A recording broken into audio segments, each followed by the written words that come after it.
Hey, what's up, everybody? Video 44 coming at you with another video. All right, so decided to start my video here before breakfast and then listen to it and watch it while I'm eating breakfast. So still a little hungry, but I thought it would be a good day to start off by just saying, everything that I've heard, which is the Lakers are not interested in giving up Austin Reeves for DeJounte Murray now.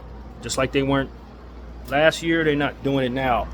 One great contract for another would be a fair trade for most people, but I do understand why the Lakers like Austin Reeves a lot. Of course, his agent just basically gave a resounding support for J.J. Redick being the coach, and that might have very little to do with this, but I think it probably has some it's probably incorporated into all of this because at the end of the day, I think the front office needs the support of their decisions. Anybody that wants to give them a praise on a decision that they've made right now is probably not somebody you want to kick out the organization. So they got Austin Reeves support on the coach, and I think that's a big deal because it's a controversial decision. Now, of course, yesterday JJ run us all over in the press conference, and I'm excited about getting him started as our coach. I'm not against the deal right now, him picking, being our coach. I'm over the Hurley thing. That's all over with, and I'm fine with it. Ready to get started with JJ, but at the end of the day, nobody's stupid. The press conference doesn't necessarily tell the story. It's what happens when he gets on the court throughout the course of the year, the ebbs and flows of how he manages being a rookie. You can always win the TV battle. He's a TV professional. What we wonder about is he going to be a coaching professional? Is he going to be really good at that job? And dropping 2 F-bombs is not going to make it so that he's a great coach. But it is making it so that we all feel great about him. And I think that's part of the battle, too. The fact that they got support from one of the players that chose to be a Laker, signed with the Lakers, took a pay cut to be a Laker, I think it's smart being loyal to someone who was willing to do that. He could have gotten twice the amount from the Rockets. We understand that the Dillon Brooks contract could have been Austin's, and that's just the reality of what Austin chose. And quite honestly, I'm thankful we did it. So me throwing him in for DeJounte Murray is probably not something I want to do when taking those things into account. I do have my questions about his defense. I do think that he was exploited a lot defensively last year, and I do expect that to continue, and that bothers me. But ultimately, I don't think he's going to have as bad of a shooting year as he did last year, because I think that was an outlier. I think ultimately it was just a very bad season for him, to be honest with you. And I think that he's shown us in his rookie year that what a good season looks like. So I expect to see some good seasons too. Hopefully this one will be that. So I'm on board with keeping Austin Reeves within reason. Of course, he's not untradeable like a lot of people say. There are certain situations where I would throw him in. But for DeJounte Murray, I support us not. Now, what we have to do to get DeJounte Murray on the team in his stead is probably not something I support either, which is probably throwing in future picks and throwing in 17. I think 17 is something that we would have been fine with the New Orleans Pelicans taking from us for this season. So the fact that we wouldn't have it isn't necessarily something we didn't have worked into our equation, because they could have very easily taken it and left us with next year's pick, but they decided to let us have it. They're going to take next year's pick, and we have it in our minds that we're going to do something with this pick. Preferably take a center if one's available to us, which I think it will be somebody available at 17. I think that's an option. Obviously, we've been hearing about trade rumors with the 17th pick. DeJounte could obviously be one of them. But I don't think you necessarily just throw in that 17th overall pick just because you were prepared at one point to not have it. I think you hold on to that pick unless you see something that you love.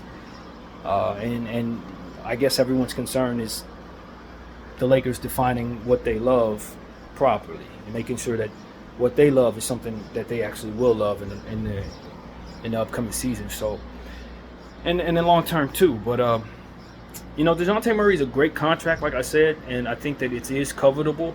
You obviously have to give up something good to get it, but I just don't know how realistic it is that we would be able to win a trade battle for DeJounte.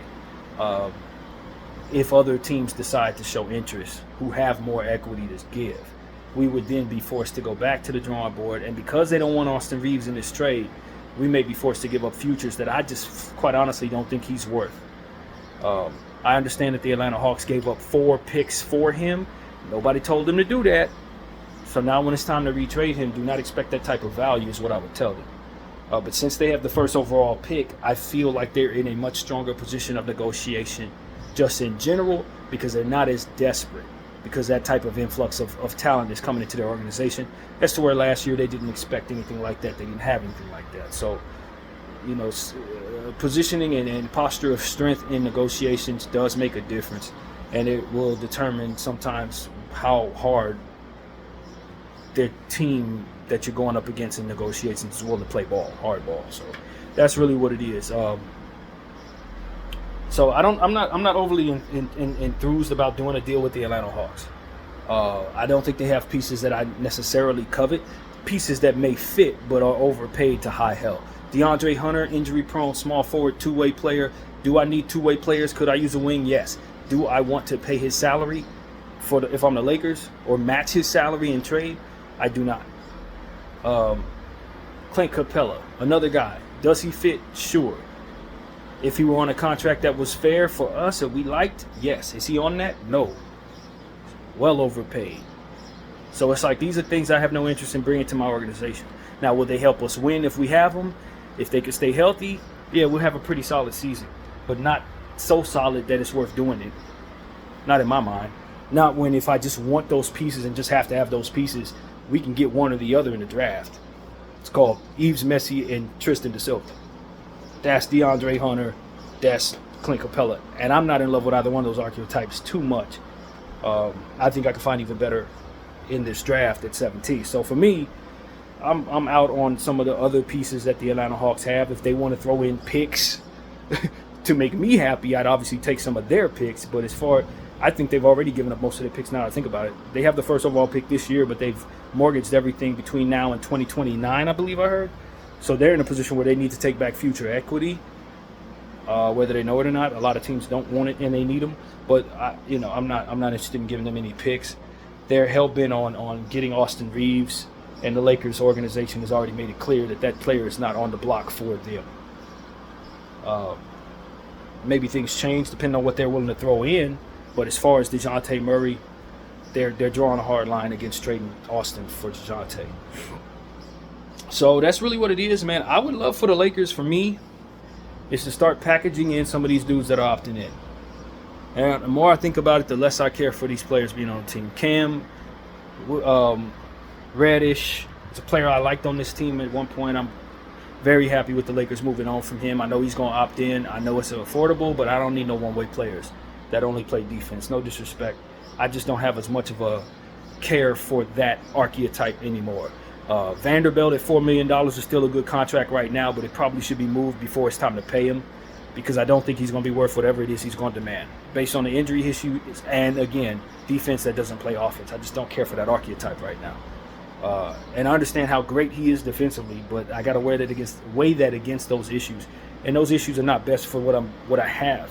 And we really do need to get certain stuff off the team in order to get opportunities at players who can pop, essentially. If we got guys wasting away on our roster, just kind of being capped at a certain height, a ceiling rather, that just doesn't work for what we need as a team without picks. So we gotta find young talent and develop that young talent. And I think some of these guys are eating up roster spots. Cut and dry. That's just what it is. Some of these dudes we do not need. I like Jackson Hayes a little more than most, but I don't know that if I'm building correctly, he's going to have the minutes next year. I think he can steal the ball. I think he's a hell of an athletic player. I think he's shown that he can really be more productive than maybe he was expected to be. So I wouldn't be upset if we hold on to him. But I do think we need to get about 2 or 3 more centers instead. I'm on board with keeping Christian Wood. I like his archetype. I like how he rebounded the ball. Depending on what we do with the center position, he might be very important. Depending on what we do with the center position. Now, if we get 2 centers in the draft or something like that, then you probably should be looking to move Christian Wood as well. Ware, for example, if you come up with Ware, maybe you don't need Christian Wood as much. So there's just certain things, is, in my opinion, are only necessity so long as we stay current as we currently constructed. Rui Hachimura, hopefully he makes a big jump this year. I'm not completely on board with keeping him all out of trade negotiations after what I've seen. I like the player. I think he's an efficient shooter, efficient mid-range shooter. A great athlete as it pertains to him taking care of his body. He really looks like he works hard in the gym. He always has. So I think that can translate in the future. But I'm shopping him probably depending on what the situation is. Like him a lot, but don't love him. His injury issues coupled with his rebounding, it's not great. Defensive IQ is low. So these things really matter. I need two-way players. And while he's been a great weak side help in certain situations, for what it is that we've needed, his piece has kind of been under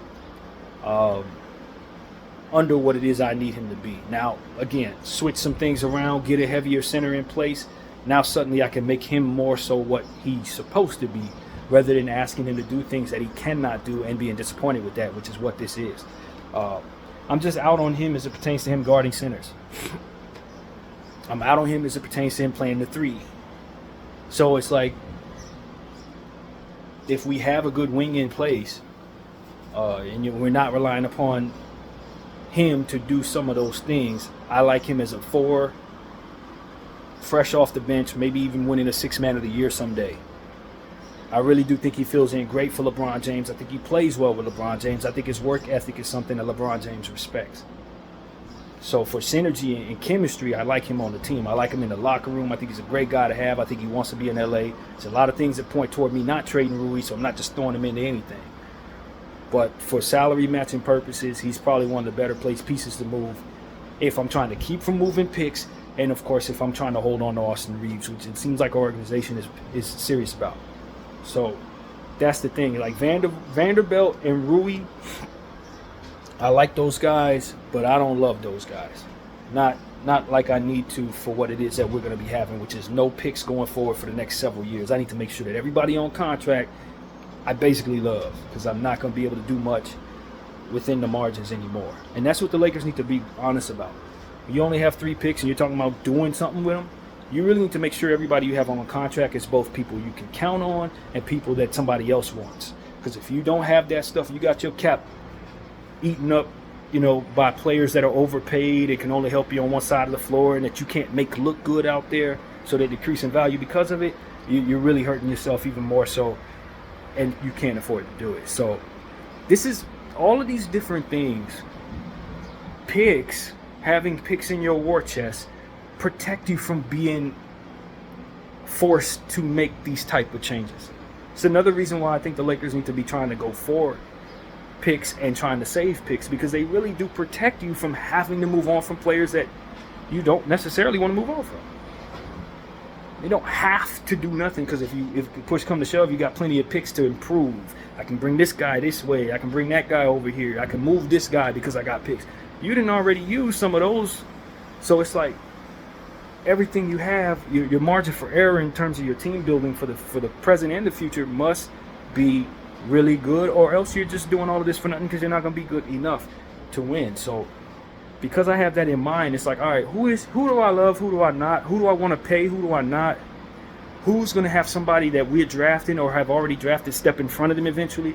I look at that small forward position. I say Max Lewis is probably 2 or 3 years away. Do I want to move on from Max Lewis because of it? Probably not. Not before I know what he is. But do I necessarily want to just rely upon him to be my small forward, backup small forward? No, I don't. So I'm going to need a small forward this year. How can I get that piece? If Rui could play that position, that would be great. But people are afraid to play Rui at that position because he's a little slower foot. So you know what I mean? These are the things that I have to consider. So that's why it's like, in a nutshell, I like Rui Hachimura for a lot of situations, especially if a team needs a 4 who can stretch the floor. But we have all of our money wrapped up in 4s, and Anthony Davis and LeBron James. And while I can't count on them to stay healthy, so it's important they have their backup, I don't want to deplete myself of their backups. But if I'm lacking in picks and I'm over capped in power forwards, my best contract probably shouldn't be a power forward. I shouldn't have one of my two biggest next contracts be power forwards, especially if I'm stuck with an anchor of a contract like Gabe Vincent, who doesn't hold any value at all. Coming off a knee injury, he looked pretty good, but not good enough to end the season to where anybody would be willing to take him at $10 million a year for the next 2 years. It's going to be hard to move that. So he's already a dead weight. I can't, and I don't have picks. It just makes it so that I'm forced to move Rui. I'm forced to move Vando. You know what I mean? And it's just, this is why you want picks, so you don't have to do any of this. But this is the circumstances the Lakers are in, and this is the circumstance it seems like a lot of fans want to put them in by having them trade picks for role players. It's like, fam, do you know how hard it is to build a team to begin with, and you guys want to give away picks? Ain't nothing out there not named Wembanyama worth us giving away our picks, bro. Nothing.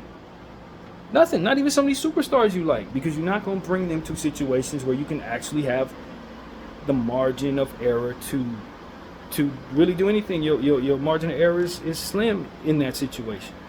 Your ability to fix problems with your roster dissipates when you have no picks. So it's like, the only reason why y'all was even able to get rid of Russell Westbrook is because you had a pick to attach to him. That should tell you all you need to know. And as many mistakes as we're prone to make, I don't think we should be the team without picks. If anything, we need to be trying to get more picks. More second rounders, more first rounders over the next several years. And while we have Anthony Davis that can get us picks, the other all-star super duper guy that we got, he ain't going to be able to net us no picks, because nobody has the nuts to trade him. You know what I mean? So that's really the reality of it. So for me, it's like, I don't think people really get it. What gives you the cushion to maneuver?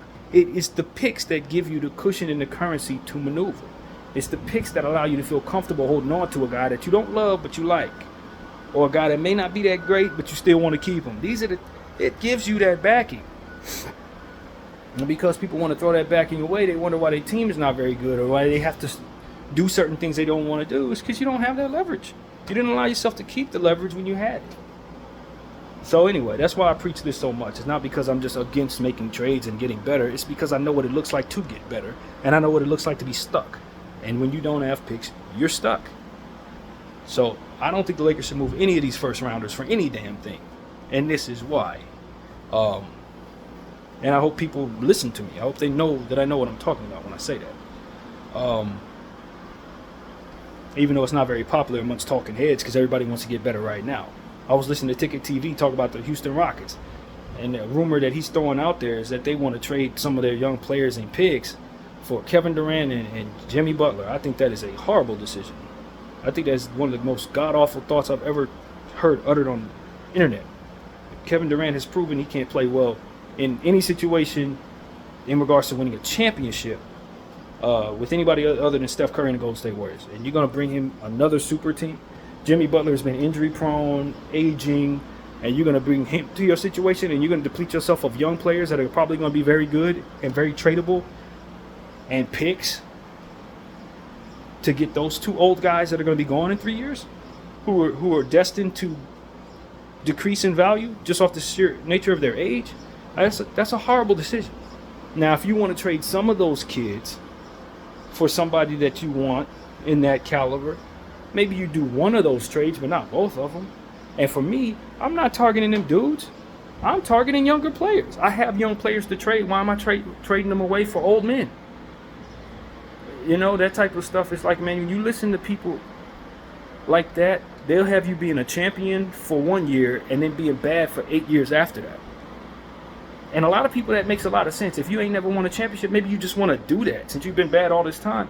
But a team like the Rockets, that's Clutch City. They have championships. There's no reason for them to be thinking, let me get one. Let me mortgage 8-9 years for one opportunity, especially when that opportunity is not actually a good one.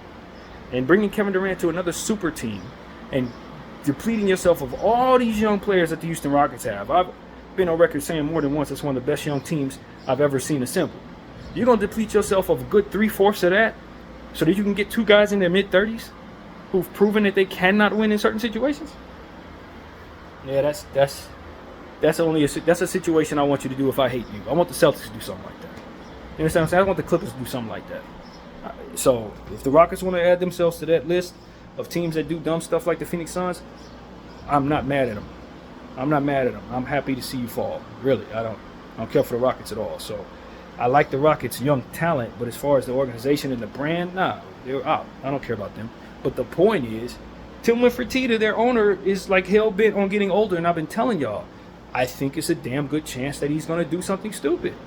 It's a damn good chance he's going to do something stupid. As soon as he signed Dylan Brooks and old man Jeff Green, I was like, oh man, he don't get it. He don't get that he's in the position that every GM wants to be in, with a bunch of young talent and picks, young talent that was taken high in the ladder.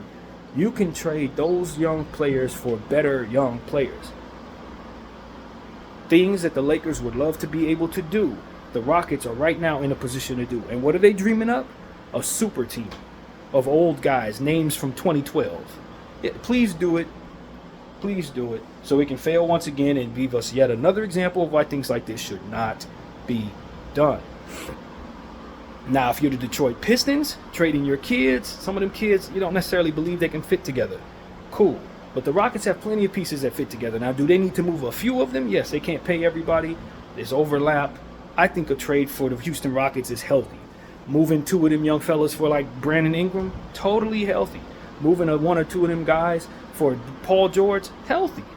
Even if you want to get Kevin Durant, like I said, doing one of them is fine. If you want to trade a few of those guys for Kevin Durant and call it a day, I think that's a good idea. But trading all of them away, or everybody but Sengun, for two names, it's Brooklyn-esque. It's Phoenix-esque. And it's a sign that you have a bad owner. It's a sign you have a bad owner. That's really what that is. And so I just wanted to put that on this in this video because this is one of the type of things that I think that people want the Lakers to do that I know doesn't work.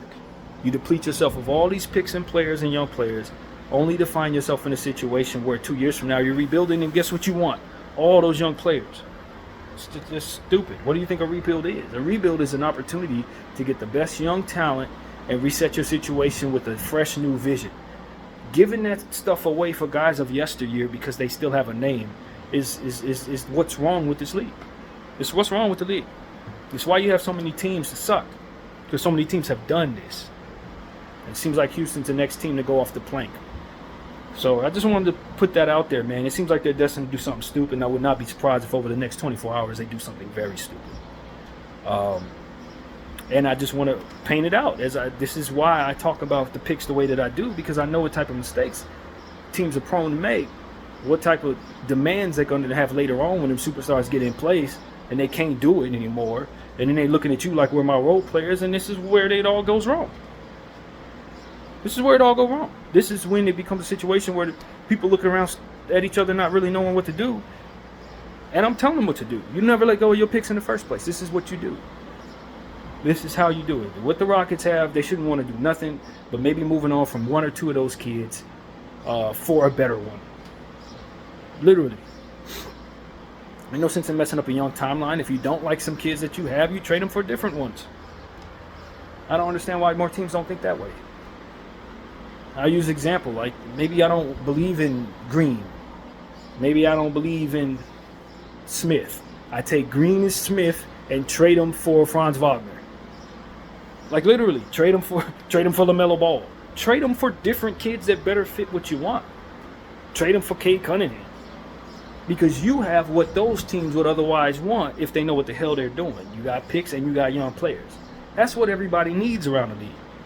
Not old men. These are the guys people are trying to get off of so they can be in your situation, Houston. And so, Lakers, this is what we're talking about. A lot of people believe in mortgaging everything for a chance at a championship. And they're going to suck for 7 and 8 years because of it. And it becomes a vicious cycle of believing that you need to focus on a championship for 1 year because you're a bad team. Or you're a bad team because you took that 1 year and focused on that damn championship. It's why you think you need to do this every 12 years is because bad organizations think like this. Good organizations stack young players, swap good young players for better young players, and build actual dynasties. Then they can afford to get a KD outright in free agency. Teams that do it the wrong way suffer the wrong consequences, and then look in the mirror, think they suck, and need to do more bad decisions. It's the essence of being bad. Then you can't seem to figure out what comes first, the chicken or the egg. It's literally that. So for me, it's like I know better. I know a lot better. You just keep your young talent, and if you have young players you don't believe in, you trade them for different young players. Period. The end. Or players that are maybe 2 or 3 years older than them, but not guys that are 15 years older than them who are on their way out the damn door. That's just brain dead stupidity that has been proven not to work time and time again. We've been seeing teams do this for years. It never works out. Brooklyn's done it twice. It never works out, friends. So that's the Rockets will be the latest to do it. And I'm curious to see if they're actually stupid enough to actually do this. And I doubt that the Phoenix Suns are smart enough to actually do that on their end. And we're not going to trade Kevin Durant for picks and players. Why would we want to do that? That type of stupidity is the essence of why the league's field is not as strong as it needs to be. It's why teams like the Nuggets and the Celtics have been cakewalking the championships for the last 2 years.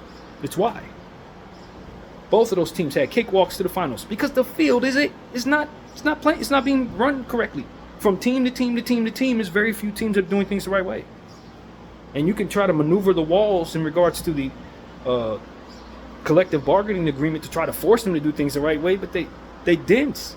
A lot of these owners are dense. They're not really studying the game. They're not really trusting people who do. I know that name because Nike has his name on the shoe for the last 15 years. That's who I need. It's like they build their teams that way. And then ESPN don't help because they market these people for 15 years. So, of course, a dense mind is going to be like, oh, I want that guy. Give me KD. You wanted KD 15 years ago. You don't want KD right now. He's older now. You want the next guy. But, it takes smart minds to do stuff like this. And a lot of people who are in control of this stuff, they don't prove themselves to be very smart to me. They just don't. So, this is yet another sign of that. If it does go down, man. But this is why my channel is going. This is exactly why, because somebody needs to have this type of commentary to think about the future, man. Not just about a chance at a championship, because I know what comes of that. You either get that championship and suck for the next 20 years after that, because that's what it's set up to do when you do this. Or you can build slowly, take the chance and whatever the margins are for the failure that could come from doing things correctly and have a better base about your future, which is obviously the better path. So that's just what it is, man. As far as our Laker team is concerned, man, I just want to see us do things the right way. Obviously, we're stuck to some old guys that we want to see retire. So a lot of what our value is destined to dissipate into nothing until people realize what it is I just described and capture the value for a guy like Anthony Davis post haste. Now, I don't want to trade Anthony Davis. I don't want to trade LeBron James. But because I only have 3 picks and this is the reality of the circumstance, it's in my best interest if I don't want to suck for 10 years to do so and capture the pick value equity or the young player equity value or whatever that value would be for those guys so that this doesn't happen. And I'm telling you something else. Because the Lakers are hell-bent on LeBron James retiring in their uniform, it probably seals the deal for Anthony Davis not retiring in their uniform. Unless they just want to be absolutely horrible upon that happening. That's the problem. Like you trade one to save the other. That's what it really comes down to. But because we're not thinking that way, because people are afraid to do things the right way, you're going to have some really bad years, man. Probably the early 2030s are going to be really, really bad. We're going to be the worst team in the league without no picks to show for it type stuff if we keep on this path, man. And I think that's what makes this job so hard, because people are trying to force the Lakers to do things post-haste because of the Laker brand name, not knowing that you still going to be the Lakers 6 years, 7 years, 8 years from now with those same pressures. If you have the war chest built the right way from sacrifices made today, you'll be more likely to be more successful tomorrow. You know what I mean? But people don't want to do that. You got to hold on to LeBron James, got to hold on to Anthony Davis, and as a result, you got to keep on doing stuff to make them capable of doing what it is they can't do alone, and you don't have it to do that. You don't have enough picks to get those players. So it is what it is, man. This is why everything you have to love. That's what it really comes down to. We can't have stuff on this team that ain't good enough. I don't care if we really appreciate those players' personalities or not. If they're not talented enough to help us in the areas that carry LeBron James and Anthony Davis to a championship, then all that we're doing here doesn't really make any sense. And so that's why I'm like, look, I like Vando, but I love what he brings to the table when he's healthy, but the injury issues are a problem. If we can get off the Gabe Vincent contract, get off of that right away. Move on from Cam Reddish and bring in a young talent that can probably elevate without a ceiling that's already realized. I like Christian Wood because he pretty much fits what the need is right now, so long as we don't address our center position. Do not bring me no Clint Capella. Do not bring me no DeAndre Hunter. I don't need nothing whose ceiling is already realized in this circumstance at all. I like Austin Reeves. Keep him. Jeremy Grant is a little different because I think I could probably retrade him. He probably gives me a higher chance of winning a championship. Maybe I think that it might make some sense to this organization to bring in a two-way guy like him who could really help defensively, makes us very strong, but probably not strong enough to guard the specific players that ultimately been kicking our behind for the last couple of years. So while you can help yourself around the perimeter, maybe rebound the ball a little more, maybe get another 30-point score in there, at the end of the day, is Jeremy Grant going to guard these heavy centers? Hell no, he's not. No more than Anthony Davis is. Absolutely not the piece. If anything, you just bring yourself another forward who's going to be playing the power forward position comfortably, and you already had that problem. So that's kind of why I'm kind of down on DaRon Holmes. He's just not big enough. He's literally not big enough to make that make any sense. I'm bringing myself another undersized 5. I need a oversized 5, and that's why I'm so high on Zach Edey. Now, that brings me to what it is I also want to talk about. As I've said before on this camera earlier this week, in passing, I'm going to say it again with a little more intent. I think it's a damn good chance that Zach Edey's off the board at 17. I watched a podcast last night. I hear Portland's interested in Zach Edey if they can't get Clingan. I hear Memphis is interested in Zach Edey if they can't get Clingan. As the closer we approach the draft and more homework people are doing, the less they feel as good about some of the other centers on this board. At the end of the day, I liked Yves Messi a little bit. I like Tyler Smith for power forward situations. Kyle Filipowski, nearly nobody's high on. Khalil Ware, everybody's understanding that he has a great body, but maybe not necessarily the motor to make what he is actually manifest. And then you start talking about Donovan Clingan, and you start talking about Zach Edey. And as much as people want to say Zach Edey's not that guy, the numbers tell you otherwise. The success of his team getting to the national championship last year with a limited roster around him tells you otherwise. And he had a good game in that national championship. He just didn't have the better team, and he destroyed Donovan Clingan. It wasn't hard. He was pushing that man around just like he pushed everybody else, just like he going to do in the league with 300 pounds of 7'4" height and 9-foot standing reach, or even taller than that standing reach. Zach Edey should probably be the second center taken on the board. And there are teams ahead of us who need centers. So I've talked myself into wanting Zach Edey, and then further talking myself into understanding I'm probably not getting him. So that's something that needs to be understood. If the Lakers are not trading up to 10, I think it's a damn good chance you don't get your center. Not the one you want. Not if you're thinking like I'm thinking. And I just, Yves Messi, I hear the Lakers are high on Yves Messi. I am not. Run, jump, dunk, a lot of energy. I love that. But I think I can get that in the second round with Adam Bona with UCLA. I think I can get that. Yves Messi is Adam Bona. It's a little taller, but not much different. Tyler Smith, a 4. DaRon Holmes, a 4. So it's like I don't need a 4. I need a 5. I really need a 5. So if people don't want to settle for Jonas Valanciunas at 37 years old, however old Jonas is, washed. I like yesterday's Jonas. Today's Jonas, he played 20 games, man. Today's Jonas Valanciunas is not what Lake fans think it is, man. It's not. He needs to be in the booth. He's retire time. It's retire time. And you got to be able to identify that before you get that in your uniform. You know what I mean? That's the problem with a lot of us. Look at bringing me this guy. No, he's done. But he played last year. Yeah, but he didn't play very well. You're thinking about him when he was 2-3 years ago. That's not who's coming in the uniform. Between the ages of 30 and 35, that's when guys start falling off a cliff. You got to be keen to that. You got to be keen to that, and you got to jump ahead of that. You mess around and pay a guy like Jonas Valanciunas, and then he'll be off the floor more than he's on it, and you'll be sitting around saying, well, what happened? You brought yourself somebody you shouldn't have wanted. Now, if we don't have any other options, then yeah, we need to go after Jonas Valanciunas. But telling myself that he's the answer at my center position, I probably want him on the team while Zach Edey's on the team, for insurance for Zach.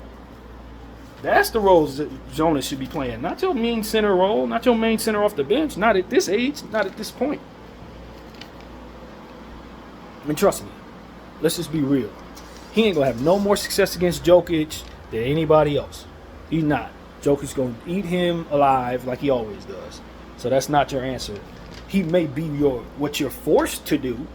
If you don't get the center you need, you will need to do that. And I'm not telling you not to do it in those circumstances. But if I got a chance at Zach Edey or Donovan Clingan or somebody that I think can really legitimately play the center position, I don't even have Jonas on my list as somebody that's in that range to like, if I can, let's choose. No, you ain't choosing. He's the guy you bring in after you get those guys.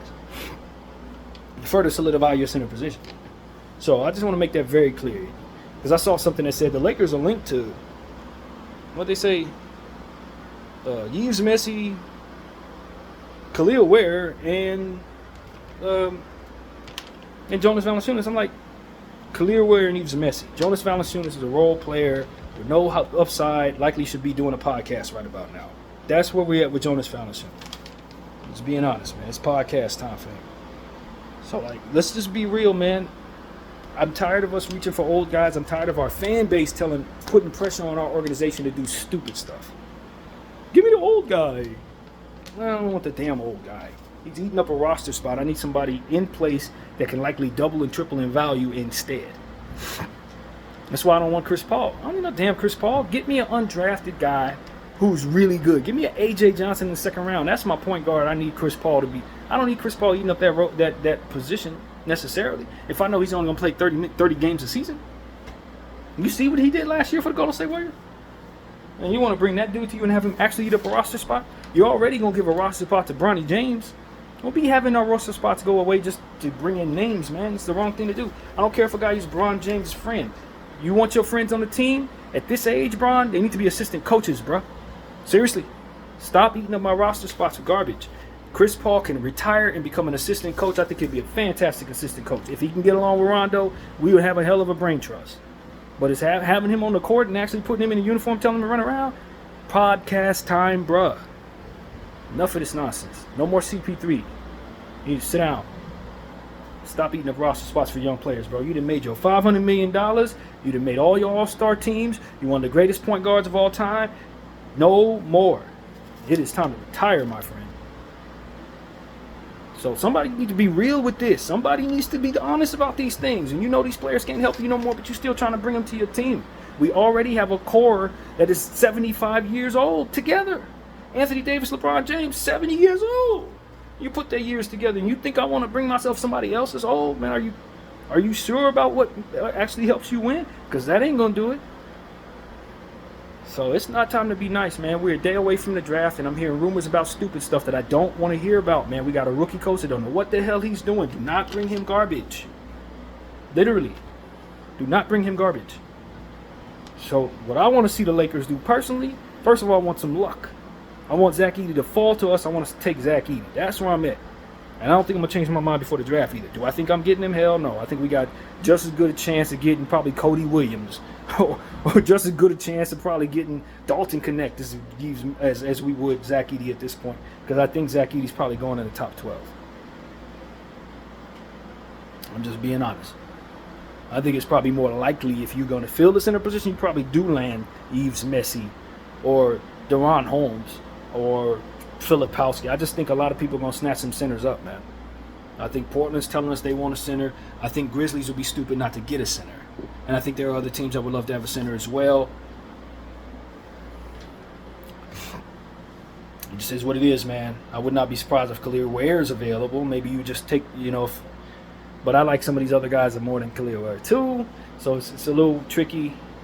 I can't promise you if Devin Carter's on the board, and I have Khalil Ware. I'm not taking Devin Carter. I probably am. And then in that situation, then we start talking about Jonas Valanciunas. And that's really what the Jonas Valanciunas interest should be about. If for some reason I walk away with a guard or a forward, I need Jonas Valanciunas. Just being honest. Because I need the big body. But if I have a chance of getting somebody else, you damn right I'm going after that somebody else. So these are the type of things that we're talking about, man. Canvas the league for more opportunities at players that have only been in the league for under 5 or 6 years, man. That's the answer. Not some of these old names that would love to come to the Lakers because they ain't got nowhere else to go, but somebody else that may be on the back of a bench somewhere that's going to be good tomorrow. I think the Charlotte Hornets have a few of those guys. Center position. There are some other teams as well that have centers. Maybe the Orlando Magic might have one of those guys. You got to canvas the league for what it is you need and not be afraid to get a guy who hasn't turned into what he's going to be, because that is really your answer. Not bringing in a fossil that probably was good 10 years ago. That is not your answer, Lakers. Not for your circumstance. You need to take a chance on somebody who hasn't developed yet before you take a chance on somebody who needs to be sitting down. Literally. So this is a very important podcast, man. I might even call it a rant because of it, because this is a lot of stuff that needs to be taken extremely seriously. And while I don't care about conversations around our team, what our general manager ultimately executes and settles in on is very important to me, as I've said many times. It's about the execution of things. People are going to talk about whatever they talk about. We got to make sure the moves we make are good. And we can't miss. We can't afford to swing and miss. We can't afford to waste roster spots. And we definitely, despite everybody's thinking this, can't afford to trade away picks. So that's pretty much what I got to say, man. I got breakfast to eat. I'm excited about tomorrow's draft. I'm excited about our options. I don't think we're devoid of options, but we got to be smart, man. Especially with a rookie coach and an old man running around at 40 years old. We got to be smart. BDL 44. I thank y'all for watching. I'm out.